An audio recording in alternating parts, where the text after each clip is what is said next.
Good morning, everyone. Again, a couple things I want to announce. First of all, I'm sorry that I'm having to miss today. It was actually a scheduled appointment that I have. I'm fine. I'm not sick, and we'll be back tomorrow. My preference is to never really do a review for a test, um, without being present. But as you guys saw with the first portion of this test, I don't think you guys are going to have any problems with the second either. So I want to go ahead and get started on this. I handed this out on Friday after the test was taken. So most of you guys have this. If you don't have it, Mr. Bingham has them and can hand them out to you if he hasn't already. Anyways, the second portion of this test will be tomorrow. For you guys who were absent Friday, several of you guys were gone. For various reasons. Tomorrow, the plan is for you to take first the portion that you want to take first. So if you want to take the first part first, tomorrow you can. If you want to take this portion first tomorrow, you can. And then when you're finished with it, you can start working on the other one and go as long as you have class time to do it. And then whatever you don't complete, we'll get you in here as quick as possible. Really like if you have any missing quizzes, if you have any missing tests, would love for you to have those completed before this week is over. And just a reminder, today is Monday, tomorrow is Tuesday. We basically have Wednesday and Thursday because Friday is an ASVAB test day. I think it's ASVAB. I could be wrong, but I believe that it's some kind of test day that will limit how many classes actually meet. So let's go ahead and get started on this review. This is part 2. As you see on the top, it says no calculator portion of the test. You really don't need it.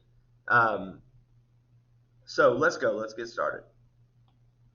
Okay, so standard form versus factored form. You guys have seen these. You're very comfortable with these. So the question at first asks, what can you identify from the standard form of a polynomial function? Well, if you guys recall, when we learned this, we said when it's in standard form like that, the thing that just pops out is right there, that negative 45. You see that negative 45, because it's your constant in standard form, it represents the y-intercept. The y-intercept. So the thing that you can see really quickly, really easily when it's in standard form is the y-intercept. And that's going to help us down here on 21 through 24 here in just a minute. I'll explain that in a second. And then, of course, when it's in factored form, do you remember what it is that you see really quickly? When these things are written as factors, remember what we do with those factors? We take them and we set them equal to 0. So if it's x plus 3, I would set that equal to 0 and solve. So negative 3 is my what? That's my 0. See if we did the same thing with x minus 5, set it equal to 0 and solve. X equals 5. So when it's in factor form, the thing that you see really quickly is the zeros. The zeros. Okay, so that's what you need to know. That's what will help you when we actually look at the next portion. So let's go ahead and let's get into this. You see, I can do all 4 of these problems without ever even peeking at my graphing calculator. For example, I want you guys to notice something. You notice how this thing is opened down? It's opened down, right? So what does that mean? I think that you all should remember that it means that I have to have a negative leading coefficient. It has to be a negative function, right? Well, see, this is not a negative function, and neither is this one. So we can eliminate A and B right off the bat, and now our focus becomes whether it's C or D. That's my focus. So I want you to notice a couple things. Notice how it goes straight through negative 2. So again, think about that. If your 0 is negative 2, what would the factor have to have been? X plus 2. Well, they both have x plus 2, don't they? So that doesn't help me distinguish it. Well, how about this one? Well, that's a 0. So what would that factor need to have been? X. And then, of course, this one right here, and I think most of you guys probably already see these. They both do have x. You can see the big thing that really distinguishes these. I don't have to even talk about the 4 over here. We know that factor would be x, or that linear factor would be x minus 4 to give me that, which they both already have. But you see the difference? In C, it's x squared. In D, it's just x. Hopefully you guys remember, what is it about that graph that will distinguish whether this is C, where it's x squared, or whether it's D, where it's just x? Well, hopefully you guys remember the concept of it touches. When it touches, it has to have an even multiplicity. Well, an even multiplicity would say that my exponent needs to be an even number, and that's the only one that does that. So my answer here is C. It is C. All right, so hopefully you guys see that. I'm sure that you do. Let's move over to number 22. Let me show you how you can do this without a calculator. I want you to notice, what is this thing doing overall? See, it's starting down here on the bottom left, and it's going up to the top right. It's going up from left to right. So what does that indicate to me?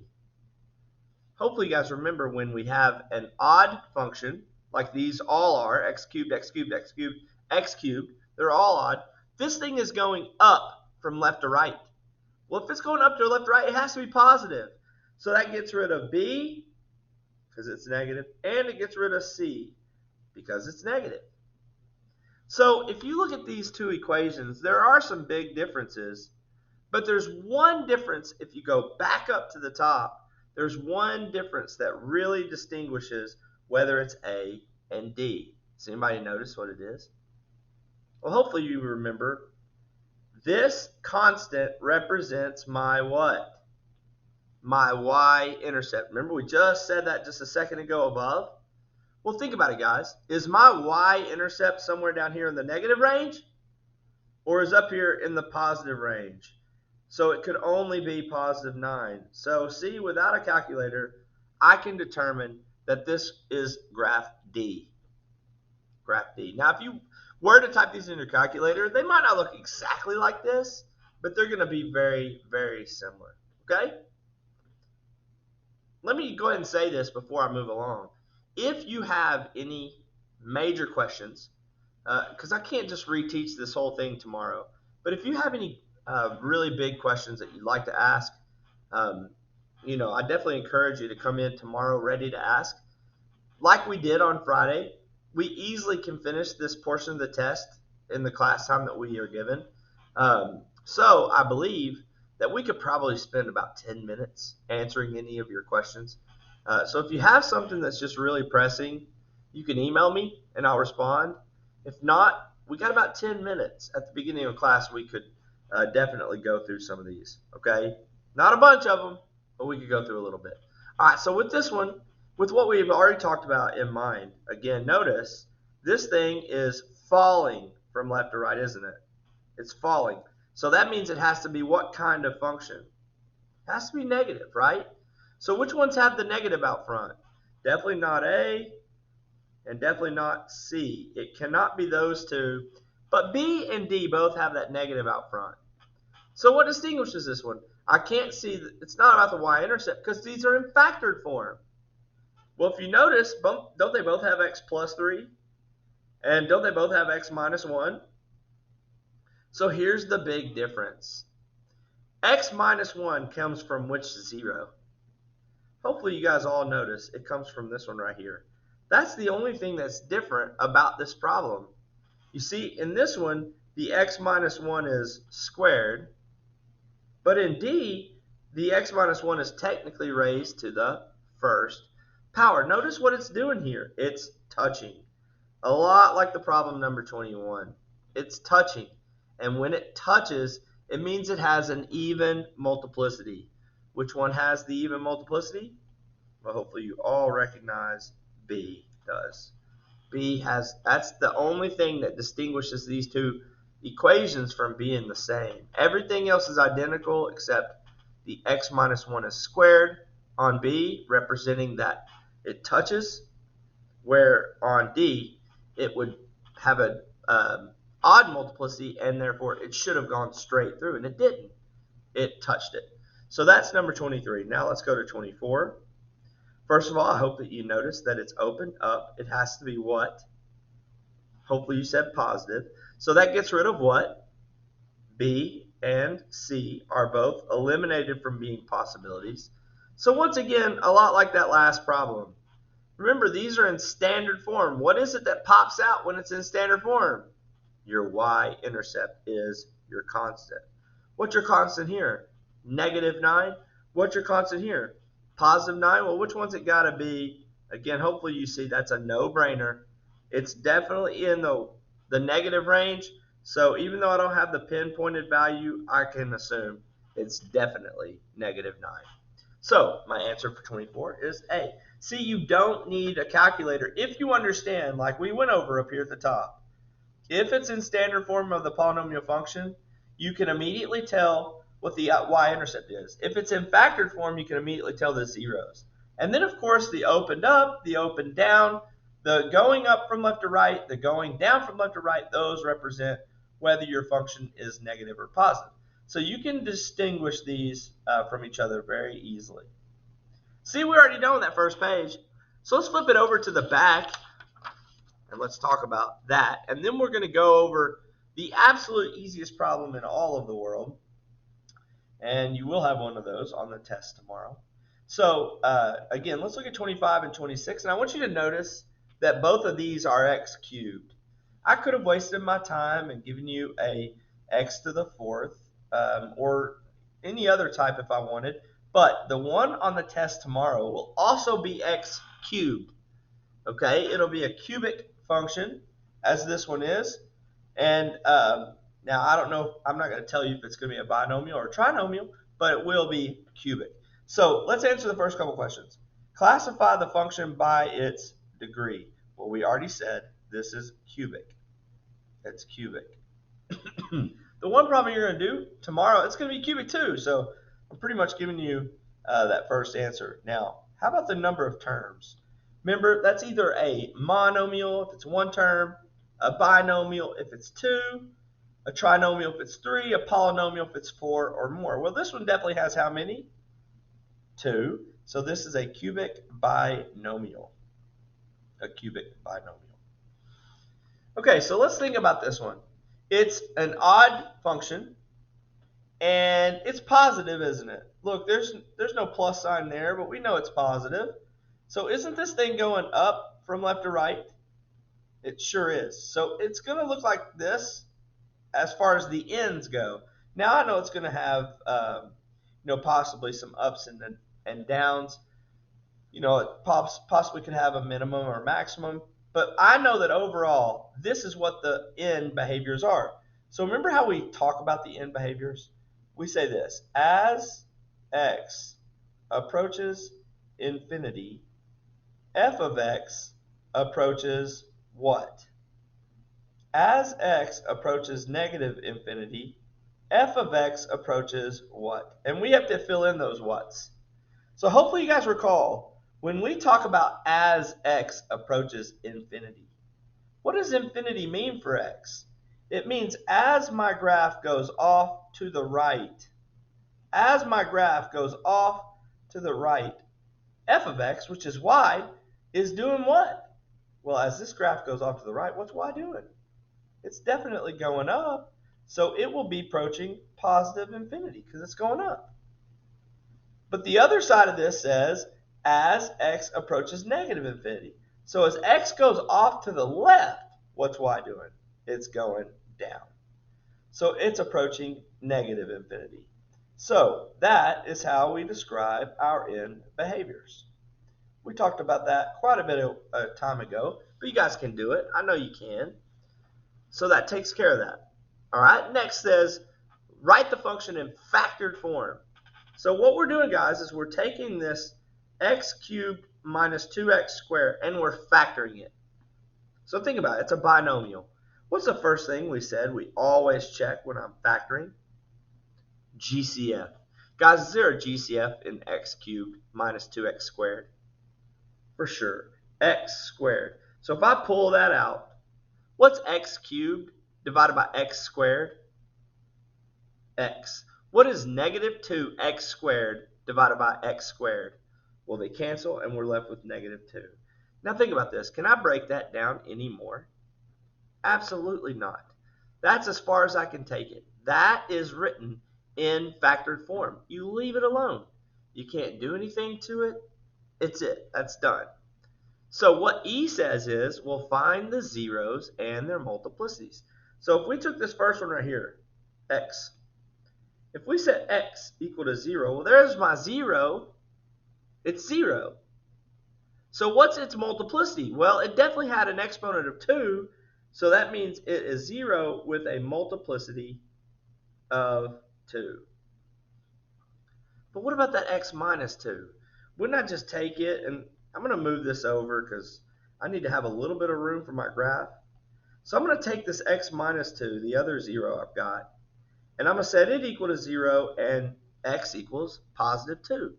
Well, did it have an exponent up here? No, technically it's understood to be a 1, so it just has a multiplicity of 1. It's your answer one time. So my zeros are at 0 with a multiplicity of 2, and it's at 2. Now, how can I now, without even looking at a graphing calculator, how can I do a quick sketch? Well, hopefully you guys will remember, I can go to this thing and I can put a dot right at 0, and I can put a dot at 2. And remember, I know what my graph is doing. It's starting down low. Look, here's my graph right here.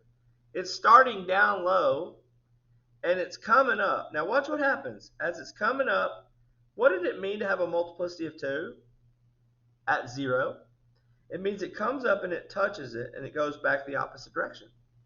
But then it's got to go back through it at 2, and it's got to finish high. So we turn back up and we go through this point as we go up and to the right. So see how it has this shape to it? But it goes and touches this 0, and it goes through this 0, and it looks like a cubic function. And that's how I can know that I did this correct. I hope that you see that, because that really shouldn't be too hard. Y'all can do it. I know you can. So anyways, that's it. That's how you do number 25A. So let's move on down to 26. And again, it's a cubic function. So that's how I'm going to classify it by its degree. It's a cubic function. But what about its number of terms? How many terms does it have? Well, it has 1, 2, 3. So it's a cubic what? A cubic trinomial. A cubic trinomial. All right, and that's done. So let's move on to the end behavior. Now again, what should strike you guys is two things. One, it has a negative leading coefficient. But two, your function is cubic. It's odd. So this means the ends are going the opposite direction, and it's falling over the course of the graph. Now again, I know that this is not what the graph looks like exactly because it's probably got some waves, but we know that it's going down from left to right. So let's describe our end behavior.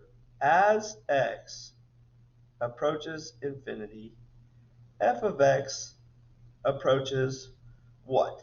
As x approaches negative infinity, f of x approaches what? All right, let's answer these questions by looking at the graph. As x approaches infinity, as x goes off to the right, guys, what is y doing? It is going down. It's approaching negative infinity. But as x goes off to the left, what is y doing? Well, it's going up. It's approaching positive infinity. So my end behaviors are going in the opposite direction, just like we knew that it would. And it's basically the exact opposite as the one above it, because it's falling. So that should be an easy concept. I know that you guys can do that. So next, and this is probably the hardest one for this particular one, for this particular section, you are going to factor that trinomial. So hopefully the first thing you notice is it does have a greatest common factor of x. But because that leading coefficient out front is negative, we're going to pull out a negative x. A negative x. Are y'all with me there? I hope that you see that. You knew that x came out of all three terms, But since that leading coefficient was negative, we pull out a negative x. Now this is going to affect this problem. Here's how. Negative x cubed divided by negative x becomes positive x squared. My signs are all going to change. What about positive 6x squared divided by negative x? Well, that's going to change to negative 6x because one of those x's cancel. And then finally, negative 9x divided by negative x becomes a positive 9. All right, so let's zoom in here and focus on factoring this problem. Well, that's a trinomial. So I'm going to factor this into two binomials. Guys, what times what gives me x squared? X times x.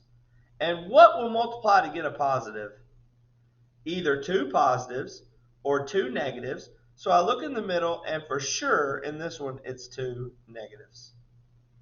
So the last thing we're doing is, because those signs are the same, we're looking for the two numbers that will multiply to get 9, but those same two numbers combine to get 6.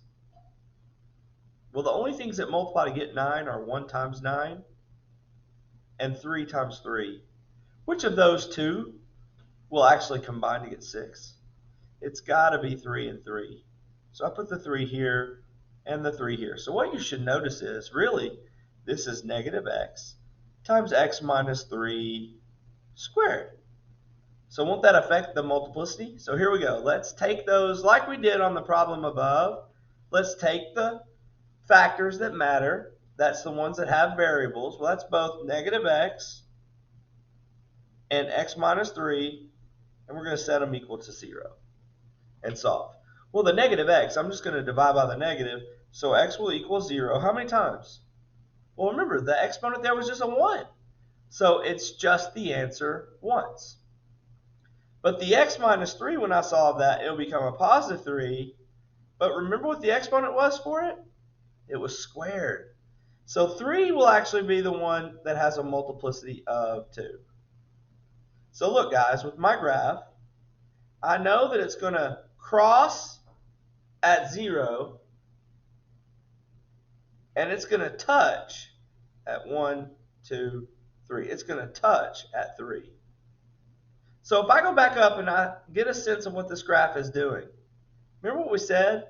It's going down from left to right, correct? It's crossing through here. It's touching here.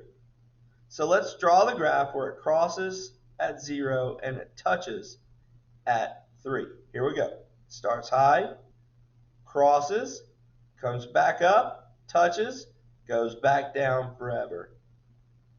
That's right, because see, it starts up high to the left and it ends down low to the right.